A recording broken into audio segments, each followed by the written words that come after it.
بھی ایک تو بہت مشہور ہے کہ دریائے موسیٰ میں جب طغیانی آئی تو وہ قصہ کیا ہے، آپ اگر اپنی زبان میں ارشاد فرما دیں تو بڑی مہربانی۔ جی یہ ایک انتہائی اہم کرامت ہے سرکار موسیٰ قادری کی کہ حیدرآباد میں دریا بہتی ہے، اور آج کی نہیں، اس دور کی، جس میں پانی ہمیشہ جاری رہتا تھا اور بڑا صاف و شفاف تھا۔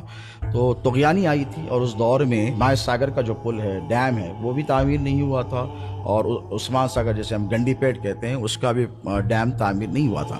تو سکندر جہاں کا دور حکومت تھا، جو تیسرے نظام تھے، جن کو سرکار سے بڑی عقیدت و محبت تھی، تو ان کو اس دور کے انجینئرز نے، جو موسمیات کے ماہرین تھے، انہوں نے کہا کہ بادشاہ سلامت ایک ایسی طغیانی برپا ہونے والی ہے شہر حیدرآباد میں کہ آج سے پہلے کبھی نہیں ہوئی، اور پھر تاریخ میں شاید ایسی طغیانی آئے یا پھر نہیں آئے۔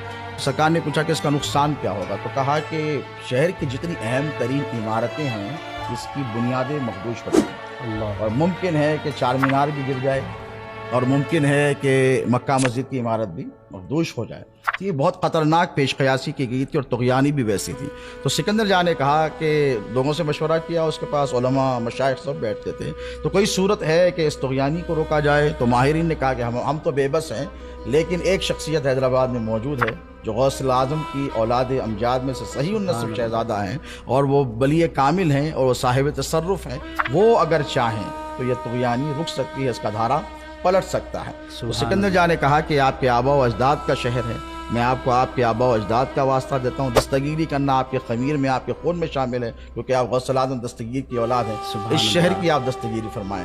تو سرکار اپنے چند فقراء کے ساتھ نکلے، مریدین کے ساتھ، یہیں سے گدی محل شریف سے، اور موسیٰ ندی بالکل جو ہے 400-500 میٹر پر ہے، وہاں تشریف لے کر گئے، اور اپنا عصائے موسوی، عصائے موسوی کا ذکر تو قرآن میں بھی ہے، تو اس عصائے موسوی کو وہ نبی اللہ کا تھا، یہ ولی اللہ کا عصا ہے، اور دونوں میں ہی معجزات میرے آقا علیہ الصلوۃ والسلام ظاہر ہیں۔ تو سرکار نے اپنا عصا گاڑا۔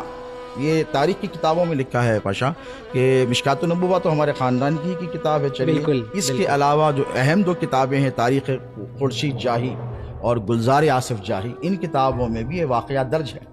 یہ کوئی قصہ کہانی نہیں ہے، یہ تاریخی واقعہ ہے، اور کتابوں میں یہ درج ہے۔ ایسا نہیں کہ صرف خاندانی روایت زبانی طور پر چلی آ رہی ہے، ایسا نہیں ہے، بالکل تاریخ ہے کہ فرتے محبت اور عقیدت میں لوگ کچھ بھی اپنے بزرگوں کے حوالے سے کہہ دیتے ہیں، لیکن یہ رقم کر دیا گیا ہے، لکھا گیا ہے۔ تو سرکار گئے، اور سرکار نے اپنا عصا گاڑا، اور پھر سرکار پیران پیر غوث اعظم دستگیر کے شہزادے نے ارشاد فرمایا کہ میں موسیٰ تو موسی، اس تاریخ سے یہ دریا موسی سے موصوف ہے۔ پہلے موسیٰ کہلاتی تھی، دو دریائیں تھے ٹریبیوٹریز اس کے، ایک عیسیٰ تھی، ایک موسیٰ تھی، اور یہ دونوں ملتے تھے، اور مل کر یہ ٹیپو خان برج کے پاس یہ دونوں وہاں پر ملتے تھے، اور مل کر ایک ہو جاتے تھے، تو وہ پہلے موسیٰ کہلاتی تھی۔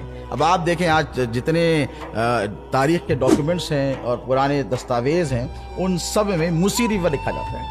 موسیٰ ندی اردو میں بولا جاتا ہے، لیکن لکھا موسی ریور کے نام سے، بالکل اخبارات موسی ریور کے حوالے سے۔ تو سرکار نے فرمایا موسیٰ ریور جو ہے موسی ریور ہو گئی، موسی ریور ہو گئی، سرکار نے فرمایا۔ تو جہاں پر عصا گاڑا، اور گاڑ کر فرمایا کہ خبردار اس کے اوپر نہیں جانا، پانی پورا نیچے اتر گیا، تھم گیا۔ تو یوں سرکار نے ایک بہت بڑا احسان کیا۔